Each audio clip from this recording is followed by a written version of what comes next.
Welcome to the Silhouettes of Success podcast with your host, successful entrepreneur, broker, and business mentor, Amber Weitzer.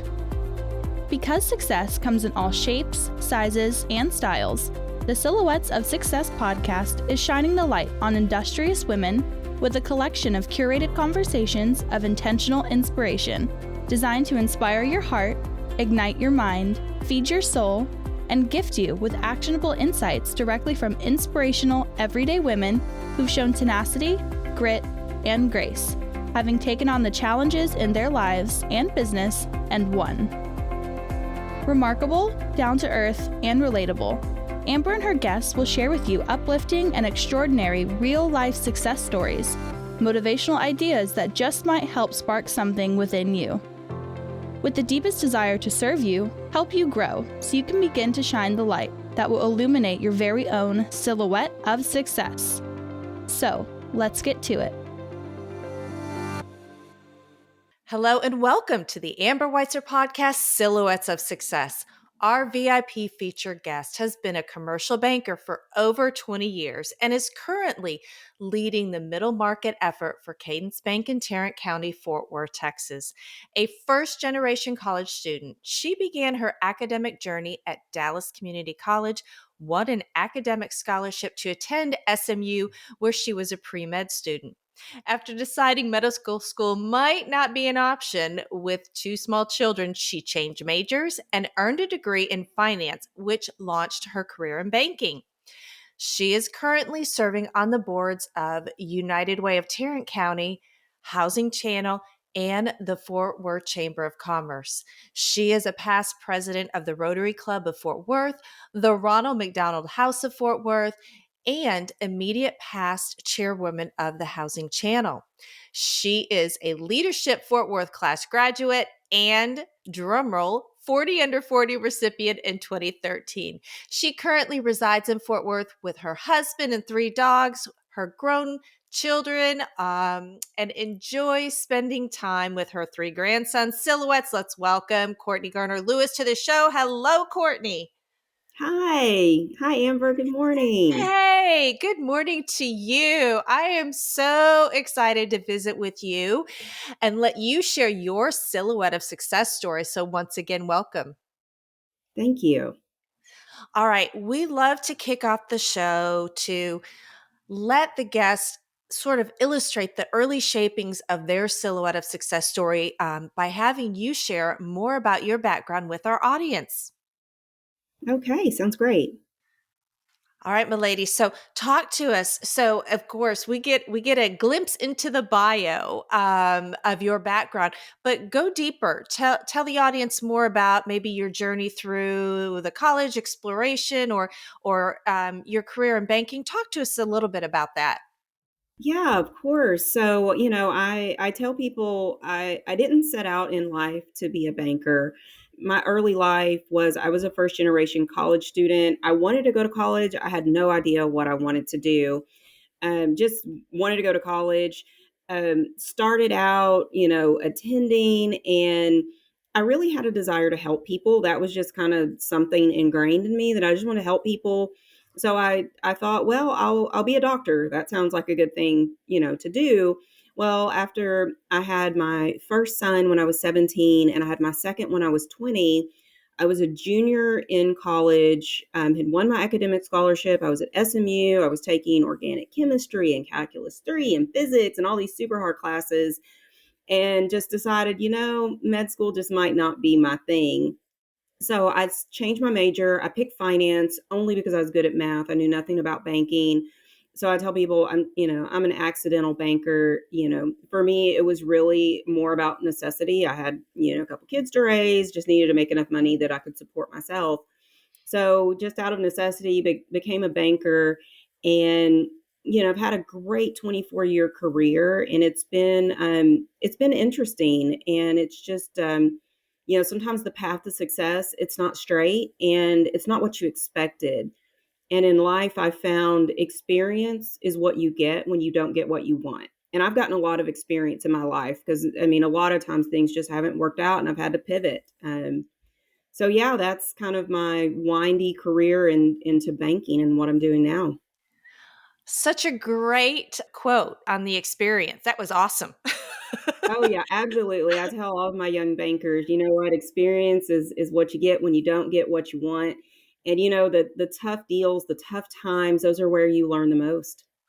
Oh, absolutely. What a rosy way to illustrate that, though, too. But it makes sense. All right, milady. So the path isn't always straight. We know that. Let's get into your daily. So we always, I think, we see each other as women, and with all of the opportunities anymore that we're able to see what's going on in our worlds with social media and the posting and all these different things, we look at each other and sometimes think, how in the world does she do it? How does she get it done? How is she doing this?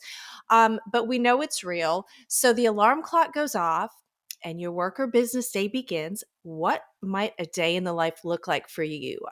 As someone who loves math, are you structured? Are you super analytical, or do you have spontaneous spirit within you? You know, I would say I'm pretty analytical, and every day I have a to-do list, but I'm also realistic, and that to-do list usually gets wrecked. So I end up having to pivot quite a bit. One of my favorite sayings is improvise, adapt, and overcome. Because again, you don't always get what you want. So in the mornings, my typical day starts at 5 a.m. I prefer to start my days in the gym. So I get up at 5 a.m., I get my coffee, I roll out. I generally go to the Fort Worth Club in the mornings. I work out. This morning I had a 6:30 Pilates class. And I kind of find that's when I'm at my best, when I can kind of start my day there. It centers my day. After I'm done with Pilates, I get ready with some of my friends. It's almost a social thing, almost my support group in the morning, getting ready in the basement of the Fort Worth Club. And then I come to the bank and I start my workday here in the office and see what that day may bring. So we're going to come back to that mini social support club here in a little bit. Talking about your banking, when I'm switching gears a little bit too, going back to when you were on that earlier journey and deciding, you talked about being good at math and needing to make a good income. Was there anybody that helped guide you along the career path? Do you have any mentors, or did you just find your way along that path into banking and throughout your banking career?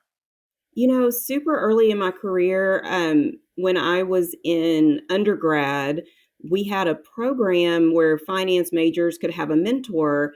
And so one of my mentors was an executive at Chase Bank. Back then it was called the Chase Bank of Texas because it was forever ago. I had a mentor. I ended up doing an internship with at Bank One back in the day, and went through on-campus recruiting, and that was how I ended up being a banker. At the time, this was the year 2000.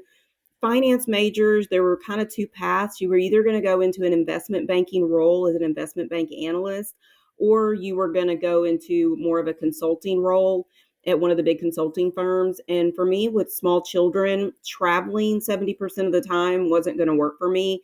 I could figure out working 60, 80 hours a week, but I couldn't figure out the travel. So that kind of is how my path ended up into, banking early right out of college. In your industry, fast forward now to present day, plus or minus, I personally am meeting more and more female bankers.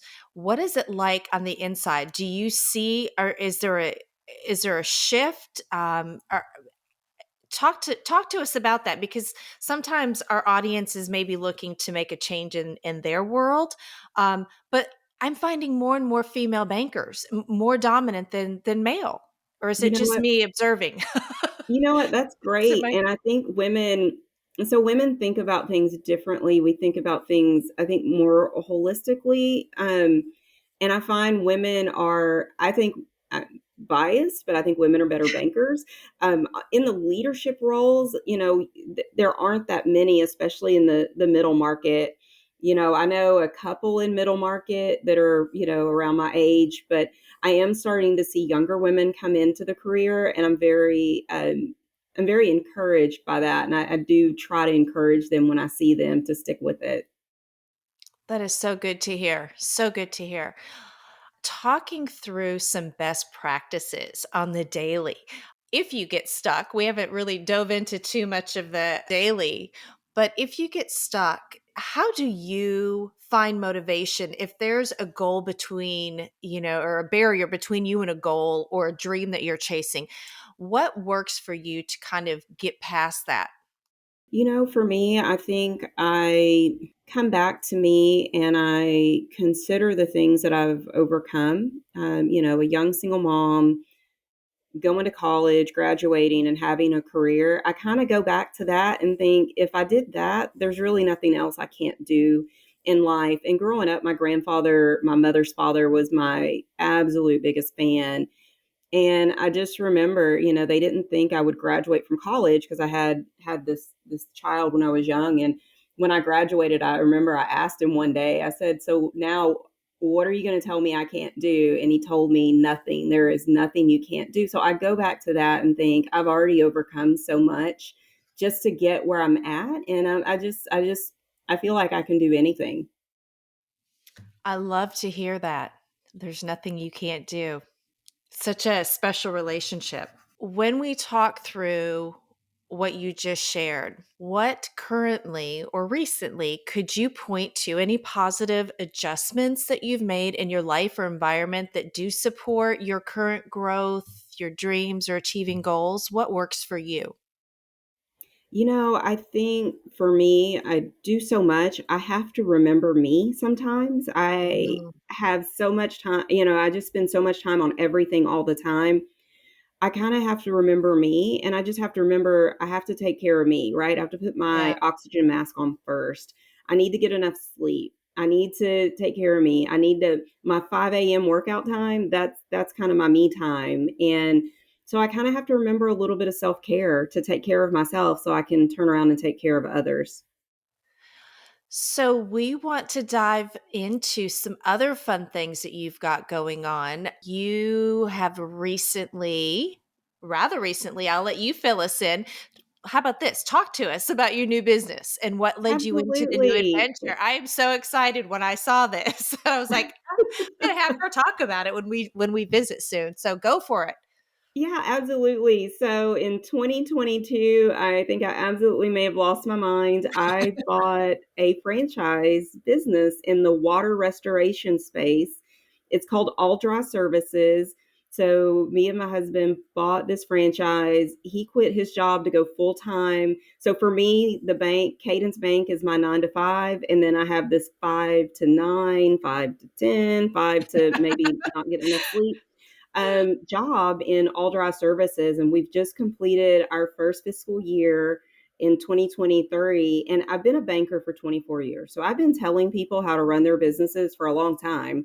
And I've watched people do it. But I can tell you, sitting in that chair, it brings it kind of forward to a whole nother level. And some of my clients who have bought and developed and sold businesses, I told one of them, I said, "Man, running a business is hard." And he just laughs at me. And I'm just like, man, it's so much harder than it looks.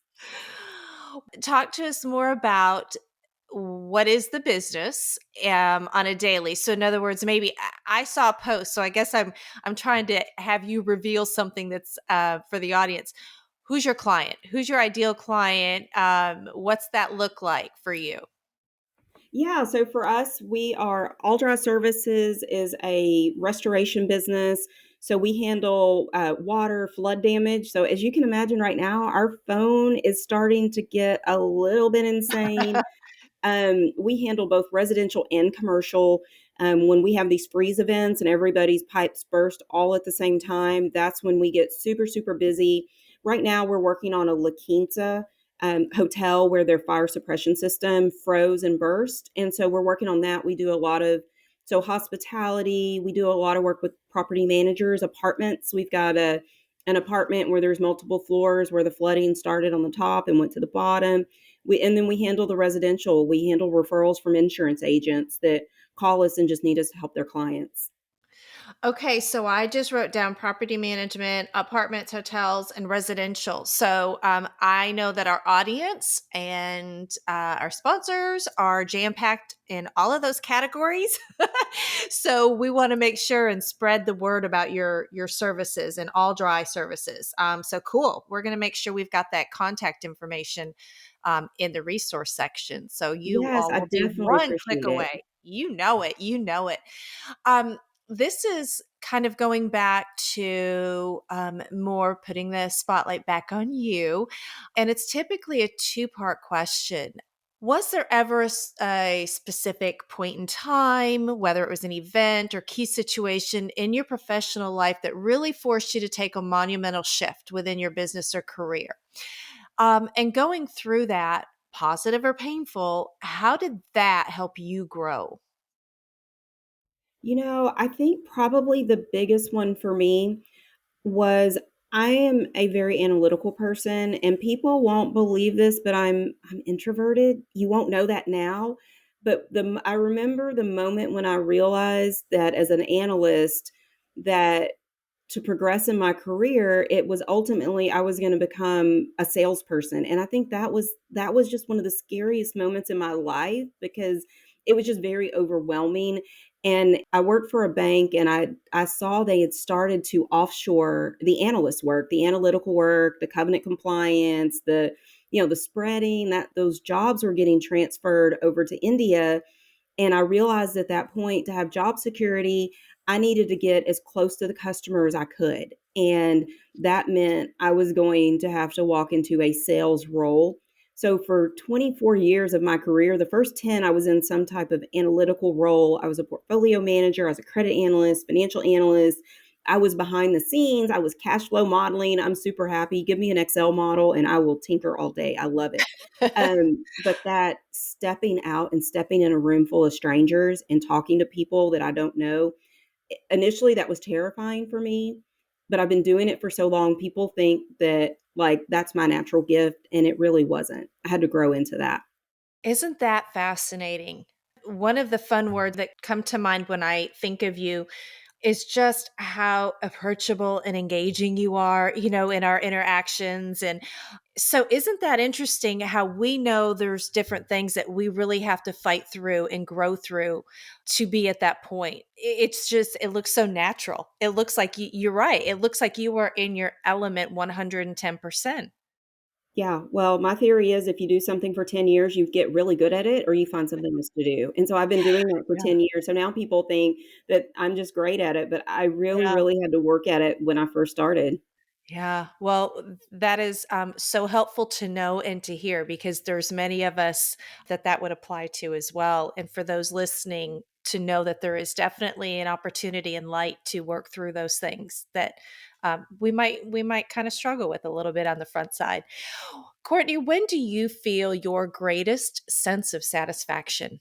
I always have so many balls in the air, and when I feel like they're all up there, I feel like I have succeeded. I'm kicking on all 8 cylinders, and then, sometimes I walk into a glass wall and fall down, and then, then I have to regroup.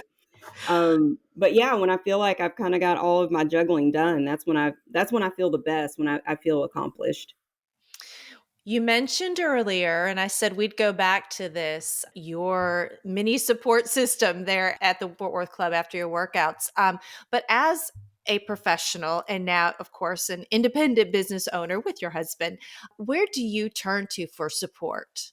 So I have a group of awesome lady leaders of their own businesses, and we have female CEO forum. And I very selfishly, once a month, I turn off my phone and we spend 4 hours together deep diving into our issues, and we share our experiences and help with any issues that anybody's having. And so for me, especially as a new business owner, being able to learn from established business owners has just been invaluable. Well, that sounds fascinating. Yeah, I mean, I was just lucky Yeah. to find this group of ladies. One I read about something she said in the Fort Worth Business Press. She gave a speech, and she was just a lady I had to meet. I called her out of the blue. And what was funny is my picture was on a publication on her desk, at the same time as I saw her in another publication and felt like I just had to know her. So I picked up the phone and I called her and I said, "Hey, I love what you said. I have to know you." Another one I met as I went through the Leadership Prime program. I did Leadership Prime when I took over the leadership of this group here at the bank, and we just started talking and clicked. And we put together this just group of pretty awesome women. And I draw a lot of support from that group, but I have to selfishly just literally turn off my phone for 4 hours, which is terrifying for me because when I turn it back on, chaos happens, all the notifications. Well, it goes back, I would suggest it goes back to what you talked about, remembering you. And isn't it funny how we feel sometimes that it is selfish, but it's self-care. And if we're not on our A game, then we're no good to anybody sometimes. So yay that you do that. Good for you. Yeah, and I read a book. It's called 4,000 Hours because that's basically how long we have to live on this earth. And I thought that if I just did things faster, I could get everything done. And after I read that book, it makes you really realize you can't do it all. There's no way you can do it all, but you have to prioritize. And so for me, it's about prioritization, about what is important and what's not important, and focus on those things that are the priority. And then you can delegate the things that are not. Well, we're going to come back to that too. It's like you're reading my mind or my notes here on resources. So, right now, hopefully, the audience already wrote that down.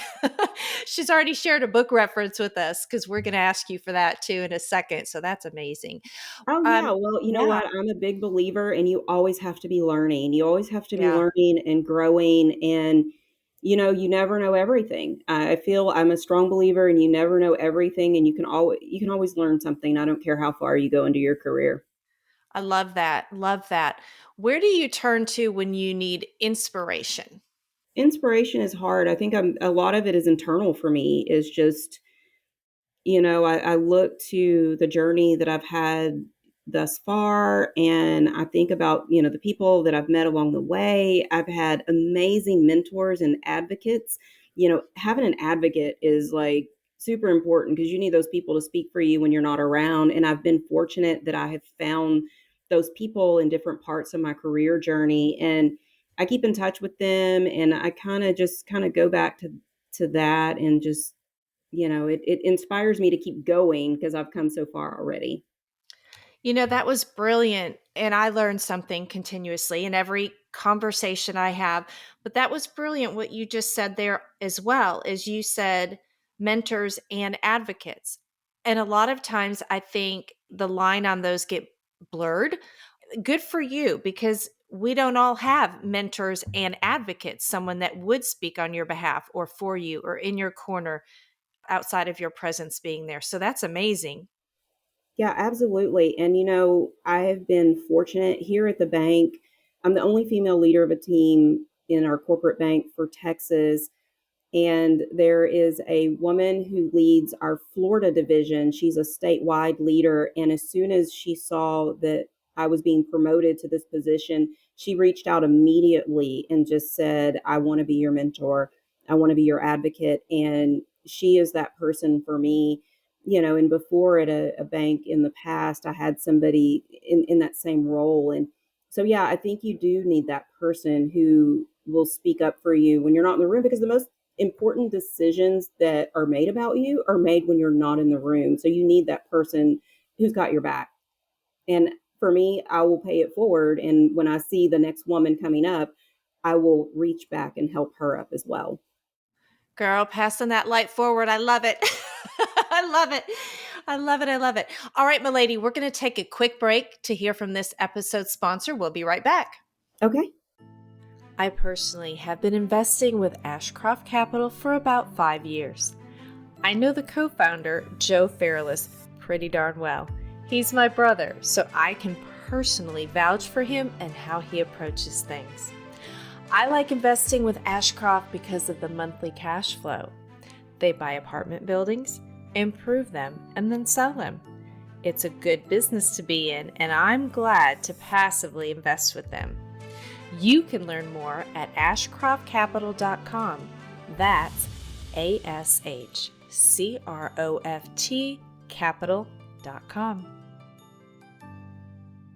All right, we are back. Okay, Courtney, I'm watching the clock, and so we're going to start winding it down here. But going back to what we were talking about a few minutes ago with the book, we all crave great resources. They might help to inspire, uplift, expand our minds, as you talked about, constantly learning, and then we tease, sometimes just to get through the day with a quote. So do you have any favorite books or authors, resources that you'd like to share with the audience as a favorite? I think one of my favorite authors is Malcolm Gladwell. I've read a lot of his books, and a lot of it is, it's not what you think. You think you know what you know, but sometimes I feel like you have to think about things in a different way. So Malcolm Gladwell has several books that I've read that I've really enjoyed. And another author that I like is Peter Zahan. He talks a lot about geography and how that shapes kind of the political worlds. And so Peter Zahan's books are great. The first one was called The Accidental Superpower, and it was kind of all about how the U.S. became the superpower that it is. And so he's written a series of books. So I love his books. And then Malcolm Gladwell, he's kind of a sociologist. I like his as well. So I'm always reading or listening on Audible, something. Awesome. All right, milady. And again, audience, we put those links as best we can for those authors and her resources in the resource section. So you can find those, because we treasure these referrals and recommendations. All right, milady, it has been amazing visiting with you today. And as we begin to wrap up, keeping the promise to share intentional inspiration with our audience, do you have a piece of key go-to advice that you have posted somewhere that resonates with you that you'd like to pass on to the audience? I think for me, it's that quote, improvise, adapt, and overcome, and that the path to success isn't always straight, and you don't always end up where you thought you were going to be, but you'll end up where you're supposed to be. And it'll be okay, even if it wasn't what you thought. And just remember, experience is what you get when you don't get what you want. Love it. There's a double whammy in there. I love them. All right, milady, the spotlight and stage is all yours. So please tell us, where can our audience go to find and connect with you on your socials or support you in your continued success? Okay, so LinkedIn. I am on LinkedIn, Courtney Garner Lewis. I'm on LinkedIn. My company is All Dry Services of Metro South. We have Facebook, we have Nextdoor, we have Instagram, we have LinkedIn. So you can find me in any of those places. Fantastic. And I will pull some of those links in so the audience can go and connect with you, and we can help support you in your growth of your business. Courtney, it has been a genuine pleasure, my lady, visiting with you and having this one-on-one time. Thank you for sharing your silhouette of success with us. You are a genuine, brilliant light for all of us, and truly appreciate you. Well, thank you. All right, my lady. Until next time, enjoy your day. Thank you. You too. Thank you for joining us on this episode of the Silhouettes of Success podcast. If you enjoyed the show, make sure you subscribe so you don't miss out on all the new episodes. We are here for you and with you. We encourage you to share this podcast on all your socials and pass on the light to help illuminate another silhouette of success. To find out the latest ways to inspire your heart, ignite your mind, and gain actionable insights, subscribe at thesilhouettesofsuccess.com or connect with us on Facebook, LinkedIn, and Instagram. We're grateful that you've tuned in. Remember, you are exactly where you need to be, right here with us. This is the Amber Weitzer podcast, Silhouettes of Success.